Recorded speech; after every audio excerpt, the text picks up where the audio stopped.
इस्माइल परियोजना तथा उत्तर प्रदेश मुख्यमंत्री बाल सेवा योजना के अंतर्गत जिन बच्चों को आच्छादित किया गया है उससे जुड़े हुए आज के इस कार्यक्रम में मंच पर उपस्थित प्रदेश सरकार में महिला और बाल विकास विभाग की मंत्री श्रीमती बेबी रानी मौर्य जी, प्रदेश सरकार में बेसिक शिक्षा विभाग के मंत्री श्री संदीप सिंह जी, लखनऊ की महापौर श्रीमती सुषमा खरकवाल जी, उत्तर प्रदेश शासन में सलाहकार के रूप में अपनी सेवाएं प्रदान कर रहे श्री अवनीश अवस्थी जी,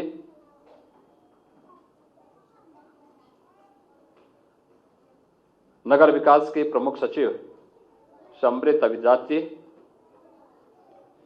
मंडलायुक्त लखनऊ, जिलाधिकारी लखनऊ समेत बेसिक और माध्यमिक शिक्षा के डीजी श्री विजय किरण आनंद जी,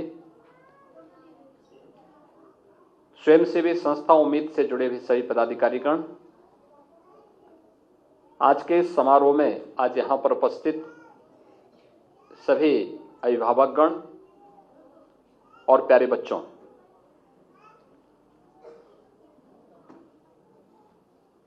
आदरणीय प्रधानमंत्री जी की प्रेरणा से भारत सरकार के सामाजिक न्याय और अधिकारिता मंत्रालय के द्वारा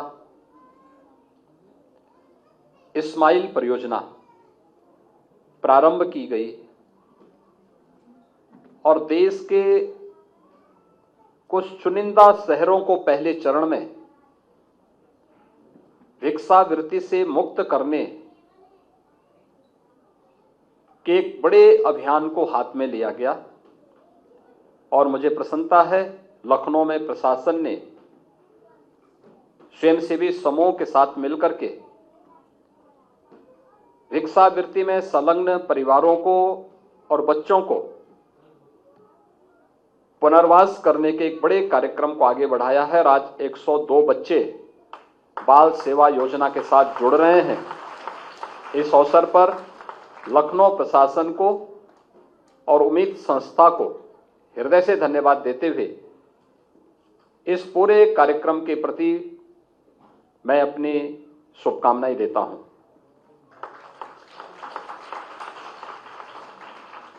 भिक्षाटन प्राचीन काल में भारतीय परंपरा का हिस्सा था, लेकिन यह एक संन्यास्त व्यक्ति के लिए दिन में एक बार किसी एक परिवार में जाकर के भिक्षा लेने का प्रावधान था। इसके पीछे का हेतु अपने व्यक्तिगत अहंकार को त्याग करके समाज दर्शन को, समाज को जानने और समझने का एक अवसर प्रदान करना था। लेकिन जब यह वृत्ति के साथ जुड़ गई, जब यह व्यवसाय के साथ जुड़ जाता है, तो उसका एक खतरनाक रूप भी हम सबके सामने देखने को मिला। बहुत सारी जगह में वह बच्चों को, जिनके पास स्कूल जाने का एक अवसर होता है, जिनके सुनहरे भविष्य के लिए सरकार की अनेक स्कीम है, उन स्कीम के माध्यम से, उन योजनाओं के माध्यम से उन्हें आगे बढ़ाया जा सकता है, उन बच्चों को उधर धकेल दिया जाता है। बहुत बार भी सुनने को मिलता है कि भिक्षावृत्ति में जो गिरोह संलिप्त हैं वे बच्चों को दिव्यांग बना करके फिर उनसे जबरन भिक्षावृत्ति करवाते हैं और इसमें से बहुत सारे गिरोहों के खिलाफ कार्रवाई भी समय समय पर होती रही है। और इसीलिए भिक्षा को वृत्ति के रूप में लेने वाले ऐसे गिरोहों को पर्दाफाश हो सके और ऐसे परिवारों को पुनर्वास भी किया जा सके, इस दृष्टि से इस्माइल परियोजना देश के अंदर प्रारंभ हुई। मुझे प्रसन्नता है एक और 102 बच्चों को यहां पे पुनर्वास किया गया।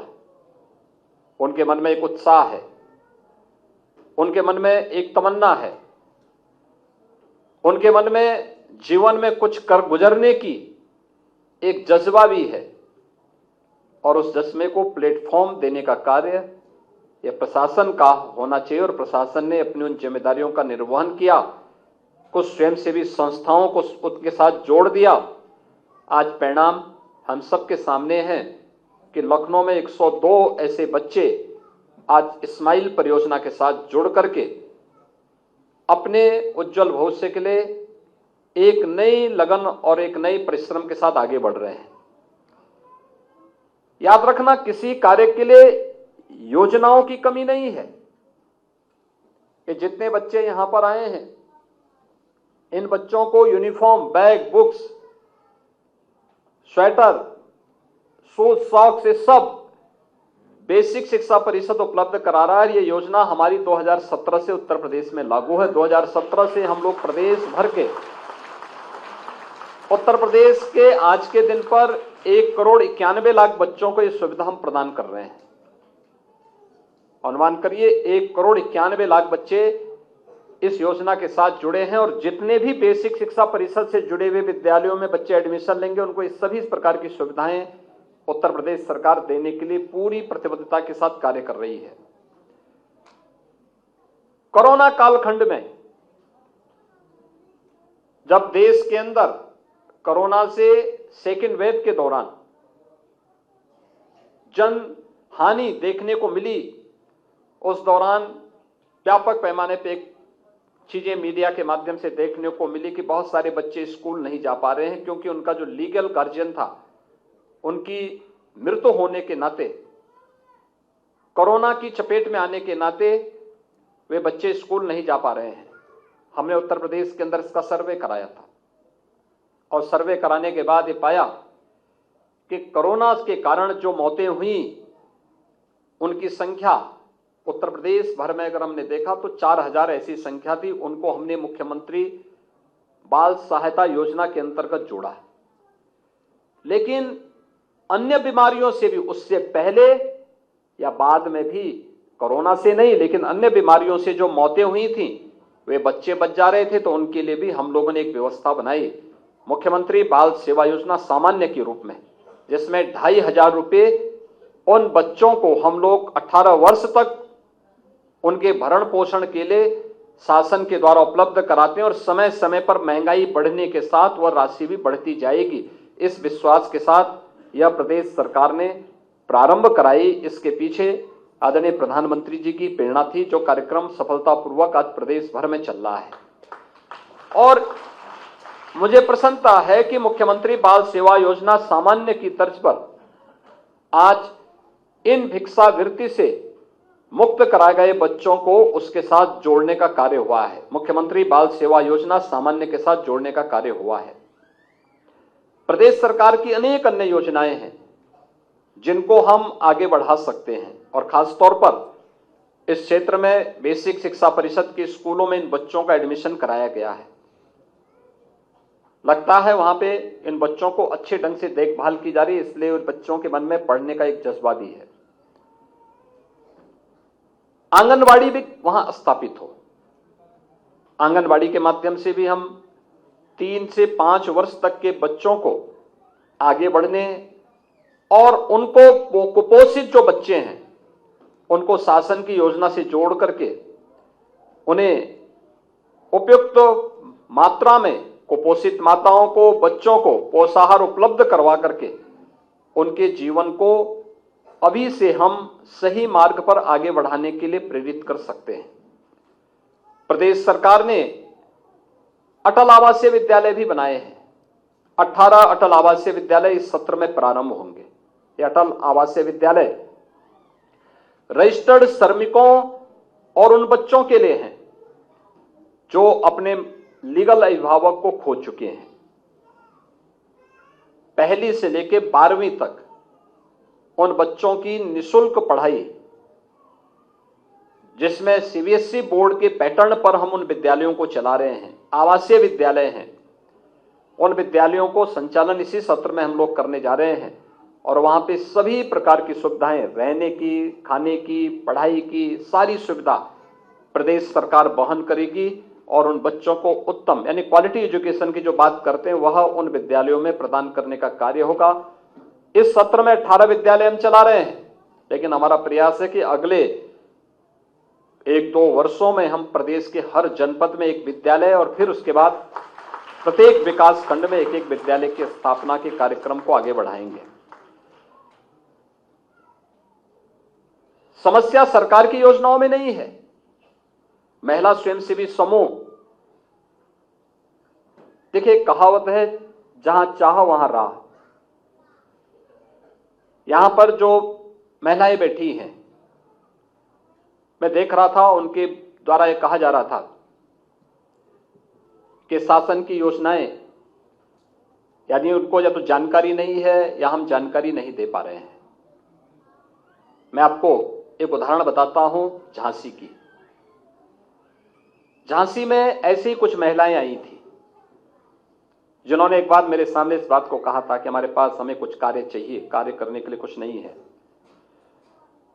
और जिससे हम लोगों को हमारे सामने संकट आता है। वहां पे उस समय एक दुग्ध यानी मिल्क प्रोड्यूसर कंपनी का गठन किया गया। वे जितनी महिलाएं हैं सब पढ़ी लिखी नहीं हैं, सारी गांव की सामान्य महिलाएं हैं। 6 महिलाओं से कार्यक्रम प्रारंभ हुआ और आज मैं गत वर्ष का उनका टर्नओवर देख रहा था। 150 करोड़ रुपए का दूध का उन्होंने प्रोक्योर किया है यानी क्रय किया है और 15 करोड़ का नेट प्रॉफिट कमाया है। ये बलेनी मिल्क प्रोड्यूसर झांसी बुंदेलखंड में काम कर रहा है। ऐसे ही बीसी सखी एक अन्य उदाहरण है। गांव के अंदर बैंकिंग सेवा आज हर ग्राम पंचायत में हम उपलब्ध करा रहे हैं। वे कोई बहुत ज्यादा पढ़ी लिखी महिलाएं नहीं हैं, गांव की सामान्य महिलाएं हैं, लेकिन कार्य करने की इच्छा शक्ति। आपने देखा होगा अभी लखनऊ में बैंकिंग कॉरेस्पॉन्डेंट सखी का एक सम्मेलन देश भर की हुई थी। काम चूंकि यूपी में हुआ है तो यूपी के ही सब आए थे, वहां पे देश भर के अन्य राज्यों से भी लोग आए थे देखने के लिए। उत्तर प्रदेश के अंदर सुल्तानपुर की एक बीसी सखी ने अपना जो टर्नओवर इतना बढ़ाया है कि हर महीने वह स्वयं भी 1,25,000 1,30,000 रुपए कमीशन के रूप में प्राप्त करती है। महिला स्वयंसेवी समूह जहां अच्छा काम कर रहे हैं वहां पर 8,000 10,000 रुपए वे हर माह कमा सकती हैं। हमें इसके लिए कार्य करने की ओर बढ़ना पड़ेगा। भिक्षावृत्ति समस्या का समाधान नहीं हो सकता। समस्या का समाधान परिश्रम है, मेहनत है, एक सही दिशा चयन करने का है। वे जो लोग अपना घर गृहस्थी संभालने के साथ साथ अपने आजीविका को भी आगे बढ़ाने का कार्य कर रहे हैं, बहुत ऐसे उदाहरण आपको समाज में मिल जाएंगे, बहुत सारे ऐसे उदाहरण मिल जाएंगे। कार्य करने की इच्छा शक्ति होनी चाहिए, कार्य करने का एक जज्बा होना चाहिए, और हम में भी इस बात की प्रवृत्ति होनी चाहिए कि अगर अगला व्यक्ति आगे बढ़ सकता है मेहनत से तो मैं भी चयन करूं किस क्षेत्र में मेहनत करके मैं आगे बढ़ सकता हूं। यह प्रवृत्ति अगर हमारे मन में हो, स्वस्थ प्रतिस्पर्धा को जब हम जन्म देंगे तो आगे बढ़ेंगे। लेकिन जब हम किसी की आगे बढ़ने की वृत्ति को ईर्ष्या के भाव से देखेंगे, राग द्वेष के भाव से देखेंगे, तो कभी हम आगे नहीं बढ़ पाएंगे। याद रखना, ईर्ष्या, राग और द्वेष व्यक्ति को अंतःकरण से खोखला बना देता है, उसको पूरी तरह इस तरीके से एक प्रकार से नेगेटिव दिशा में लेके जाता है, उसका पूरा अप्रोच ही नेगेटिव हो जाता है, फिर वो कभी अपने लक्ष्य को नहीं प्राप्त कर सकता। हमें जीवन में सफल होना है, सकारात्मक भाव के साथ हम सोचना प्रारंभ करें, बहुत अच्छे परिणाम आएंगे। और मुझे लगता है कि आज यहाँ पे जिला प्रशासन ने और नगर निगम ने, बेसिक शिक्षा परिषद ने, महिला और बाल विकास विभाग ने, उम्मीद संस्था, ये सभी जिला प्रशासन और यहाँ के प्रशासन के साथ मिलकर के एक सही दिशा में आगे बढ़ रहे हैं। लेकिन हमें याद रखना होगा कि सही लोगों का चयन, याद रखना कोई कार्यक्रम तभी सफल होता है जब हम उसके चयन की प्रक्रिया में पारदर्शिता रखें, पिक एंड चूज न हो, भेदभाव न हो, किसी भी प्रकार से अनावश्यक जो सिफारिशें होती हैं कि अरे इसको कर देंगे तो इससे क्या होने वाला है, तो मुझे लगता है उससे बच करके मेरिट के आधार पर अगर हम कार्य करना प्रारंभ करेंगे तो उसके परिणाम हम सबके सामने आएंगे। हम लखनऊ को पूरी तरीके से इससे मुक्त कर लेंगे। दूसरा, जो लोग एडल्ट हैं या दिव्यांग हैं, जहां तहां खड़े बैठ करके भिक्षावृत्ति करते हैं, उनको भी हमें पुनर्वास के साथ जोड़ना चाहिए। हो सकता है उसमें कुछ महिलाएं निराश्रित होंगी, हो सकता है कुछ दिव्यांग होंगे, सरकार की उसके लिए स्कीम है और उस स्कीम के साथ महिला और बाल विकास विभाग को, दिव्यांगजन कल्याण विभाग को, अन्य विभागों को इस दिशा में प्रयास करना चाहिए। हमारी कोई सिटी कहीं पे भी, और खासतौर पर राजधानी लखनऊ से आप शुरुआत करिए। जो लोग सड़कों की पटरी पे सोते हैं, दिन भर कार्य करते हैं, रात्रि के लिए उनके कोई शेल्टर होम नहीं होता, वे जहां पटरी दिखते वहीं पे सो जाते हैं। हमारा प्रयास होना चाहिए कि उन लोगों को हम रेन बसेरे में लेके जाएं, रेन बसेरे में उनको सुरक्षित माहौल दें, उनको वहां पे व्यवस्था दें, क्योंकि एक एक व्यक्ति का जीवन अमूल्य है। और इसलिए अगर कोई व्यक्ति अच्छा इंसान बन गया तो वह डॉक्टर भी बन जाएगा, इंजीनियर भी बन जाएगा, प्रशासनिक अधिकारी भी बन जाएगा और पुलिस अधिकारी भी बन जाएगा। इसलिए अच्छे इंसान के रूप में उसे बनाना, उसका निर्माण करना, यह उम्मीद जैसी संस्थाओं का इसमें एक बहुत बड़ा रोल हो सकता है और उस दिशा में वे सभी प्रयास करेंगे, इसके परिणाम अच्छी दिशा में आगे आएंगे। मैं एक बार फिर से यहां पर प्रशासन से भी कहूंगा, उम्मीद संस्था से भी कहूंगा, शासन की योजनाओं की जानकारी होना और उन जानकारी से इन बच्चों को और उनके अभिभावकों को अवगत कराना। जैसे स्वास्थ्य के लिए ही है, उत्तर प्रदेश में तो सरकारी हॉस्पिटल में फ्री में स्वास्थ्य की सुविधा है और अन्य गरीबों के लिए आयुष्मान भारत की सुविधा भी है। लगभग 10 करोड़ लोगों को हम आयुष्मान भारत में, प्रधानमंत्री आयुष्मान भारत योजना के अंतर्गत और मुख्यमंत्री जन आरोग्य योजना के अंतर्गत 5 लाख रुपए की सालाना स्वास्थ्य बीमा का कवर दे रहे हैं। वे किसी भी पैनल्ड हॉस्पिटल में जाकर के, वह गवर्नमेंट का होगा या प्राइवेट होगा, वहां जाकर के अपना उपचार करा सकता है। यह सुविधा दी गई है। हर जरूरतमंद को फ्री में राशन की सुविधा पिछले 3.25 वर्ष से लगातार सरकार दे रही है। गरीब परिवारों को, अगर वे वहां के निवासी हैं, उन्हें प्रधानमंत्री आवास योजना के साथ जोड़ने का कार्य कर रहे हैं। अन्य तमाम प्रकार की योजनाओं का लाभ उन्हें उपलब्ध कराया जा रहा है। जब सरकार स्वयं आपके साथ खड़ी है, ये सभी प्रकार की योजनाएं हैं, अन्य अनेक योजनाएं, रजिस्टर्ड श्रमिकों के लिए, बच्चों के लिए या किसानों के लिए ढेर सारी योजनाएं हैं। उन सभी योजनाओं के साथ योजनाओं की जानकारी लेना, उन जानकारी के साथ फिर अपने आप को जोड़ना और उनसे समाज के गरीब, वंचित और सबसे निचले पायदान पर खड़े हुए व्यक्ति को लाभान्वित कर लेना, यह मानवता की सबसे बड़ी सेवा होगी। और मुझे प्रसन्नता है कि इस दिशा में एक अच्छा प्रयास आज यहां पर इन बच्चों को जो भिक्षावृत्ति में संलग्न थे, आज वे विद्यालय जाने लग गए और धीरे धीरे करके इसमें और भी सुधार होता हुआ दिखाई देगा।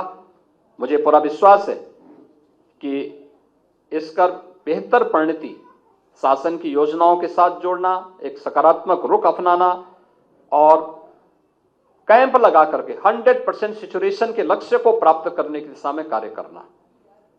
किसी भी विभाग की योजना हो, वह उन योजनाओं में अगर वो पात्रता की श्रेणी में आता है तो हम उन्हें उसके साथ जोड़ें, उसका लाभ दें। उसके लिए सिफारिश की आवश्यकता नहीं पड़नी चाहिए। अगर हम ये कर पाएंगे तो इससे बहुत बड़ा लाभ होगा। आज के इस अवसर पर एक बार फिर से 102 बच्चों को आज यहाँ पर स्माइल परियोजना के माध्यम से मुख्यमंत्री बाल सेवा योजना का लाभ दिया जा रहा है। इससे पहले बेसिक शिक्षा परिषद के स्कूलों में इनका एडमिशन करवा करके इन बच्चों को वे सभी प्रकार की सुविधाएं दी जा रही हैं। आंगनबाड़ी भी बना करके हम 3 से 5 वर्ष तक के बच्चों को उसके साथ जोड़ें और बाल विकास और पोषाहार की योजनाओं के साथ जोड़ेंगे तो जो बच्चे यहाँ पर अभी कुछ कुपोषित दिखाई दे रहे हैं, इनको इसका लाभ भी वहाँ पर मिलता हुआ दिखाई देगा। एक बार फिर से मैं प्रशासन की पहल को और उम्मीद जैसी संस्था के द्वारा किए गए योगदान को हृदय से धन्यवाद देते हुए इस पूरे कार्यक्रम के प्रति अपनी शुभकामनाएं देता हूं। धन्यवाद। जय हिंद।